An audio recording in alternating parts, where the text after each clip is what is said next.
Hello and welcome to what is now becoming an annual tradition, my best books of the year. Now, if you haven't been following my channel, you won't know that 2023 was a pretty terrible reading year for me. In fact, for the first time, I've had to allow 4 stars onto this list, but I have at least 10 books to talk about in this video, so I think we should just start. Now, the first one that I'm going to be talking about is kind of an honourable mention, if you will. It doesn't beat anything on this list, but I still want to talk about it because it is my most recent good book, if you will. And that is Chlorine by Jade Song, and it follows a girl who believes that she is turning into a mermaid. And you follow the main character's life as she grows up and gets more involved in competitive swimming, but it gets quite weird and quite delusional and fever dreamish. I think if you're fans of Mona Awad, you'd probably like this book. I think the reason that it doesn't make it onto this list is that I wish it was longer. Some people don't like long fever dreams, but I like long fever dreams and I wish it had been longer. Having said that, I think it's a very good book, and if you like weird unhinged books, I would recommend. Now onto my top, I think it's 11 really, but the places are gonna get a bit mixed up and I will guide you through that when it happens. So in my number 10 spot, I have As Long as the Lemon Trees Grow by Zulfikar Toe. And in this book, we follow our protagonist, who is a pharmaceuticals student, but due to the war in Syria, she has to step up and become a doctor. And it follows her life trying to find pleasures in such a horrendous situation. While this story is a fictionalized account, it is very much inspired by real harrowing events. I think this is a very topical book at the moment, given what is going on right now in the Middle East. I thought it was very well written. The twist had me like... And there is a slight bit of romance in this, but I actually thought it brought something to the story rather than take something away, which is how I normally react to romance subplots. I thought it was a very realistic and human book, and I definitely know this is going to make a lot of readers cry. Now, in my 9th spot, and this is probably going to confuse some of you, I have 2 books, but I've put these here because I can't really differentiate between them. I can't pick a favourite. They are quite similar in their themes. They are both about science. The protagonist in this one studies brains, and the protagonist in this studies chemistry, if the title didn't give it away. Which one should we speak about first? I think we should talk about this one, which is Transcendent Kingdom by Yagyasi, which follows a Ghanaian American woman dealing with religious trauma, trying to heal after that trauma. I honestly don't remember a lot about this book because I read it almost a year ago and it is quite short, but I will certainly be rereading this one in the future because I really liked it when I read it. Now, if you have been anywhere on the Book-to-Net? What are we calling the bookish side of the internet these days? Anyway, this is Lessons in Chemistry, which apparently has its own adaptation now. It's about a female chemist living in the 1960s, whose life very much does not go to plan, given what she is trying to do in a time period that does not want her to do it. We follow her as she has a child, and eventually finds herself on television delivering a cooking show to housewives, but instead of just teaching them cooking methods, she delves into the chemistry behind said cooking, and through that she is able to empower the women left at home. I just really enjoyed my time, which, given some of the topics handled in this book, may be a bit of a weird thing to say. I thought it was well written. I loved the protagonist that we were reading from. I thought she was a really interesting main character. I would check content warnings because it isn't as cut and dry as I may make it sound in the synopsis. It's more than you're kind of given away, but otherwise I think it's 400 pages of very good soup. Reference intended there with the food.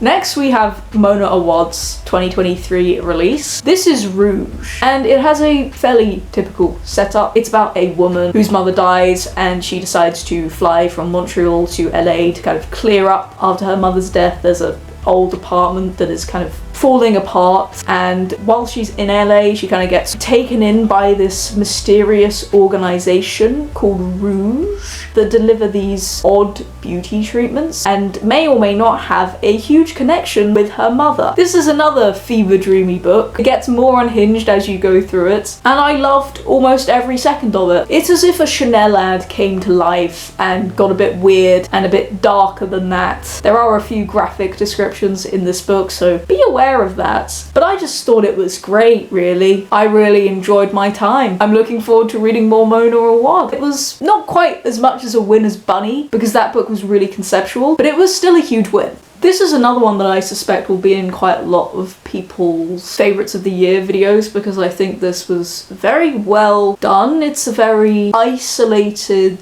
and delicate story, but it's still a horror. This is Our Wives Under the Sea by Julia Armfield, and our main character's wife is a marine biologist, and she goes on this deep sea exploration, and when she comes back 6 months later, she is changed. She's not like how she used to be. And in this book you kind of follow her relationship as it changes, and she's no longer how she used to be. So what does that do to the relationship she's in? It's kind of an allegory for people suffering with Alzheimer's and dementia, as she's no longer the person she used to be, but she's still technically her. It does get more ominous than that. It's not all about a relationship, as the organization she works for is very reclusive. There's not a lot of information about what was going on because it's all very top secret, and there's lots of cover-ups going on, and her partner can't get the answers that she wants about what has actually happened because they either do not know or they are completely just covering it up. It's once again quite a weird book, but I think this has more of a mass appeal than some of the other books on this list. Yeah,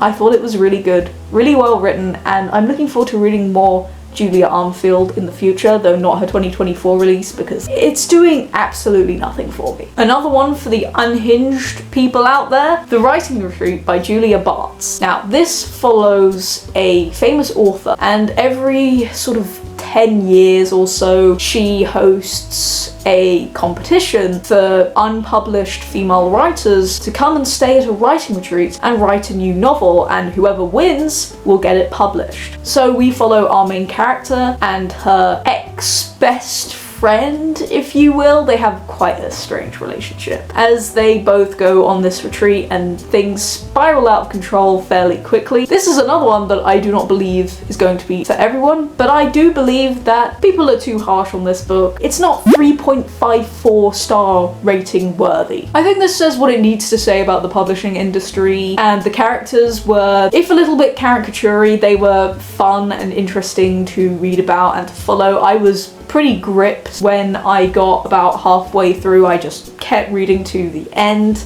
Yeah, it was really, really good. Can I describe a book other than saying that it was really, really good? No.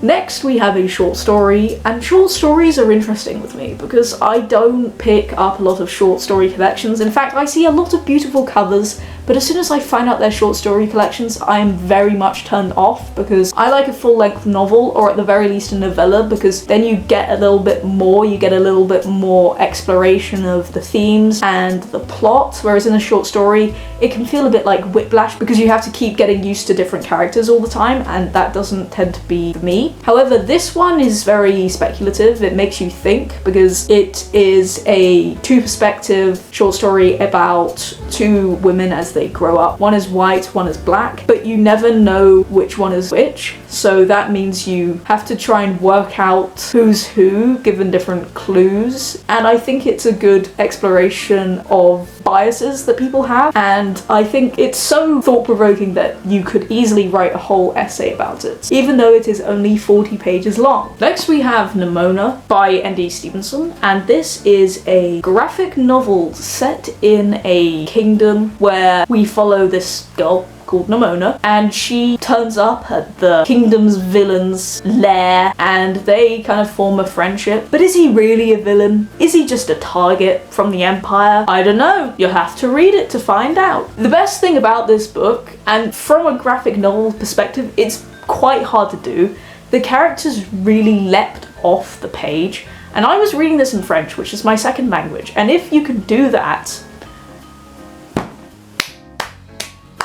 Now, I know this has a Netflix adaptation, but I watched that and I didn't really like it. It doesn't follow the graphic novel as closely as I wanted it to. And I am one of those people that is really, really picky about adaptations. If it's not really, really close to the source material, then I don't want to know. I just shouldn't have watched it, really. Because this is just so much better. And I don't know how this turned into a rant about the adaptation when this book brought me so much joy in the summer. The art style is very pleasing. I just really enjoyed it. Now on to someone that I think could very easily become a favourite author.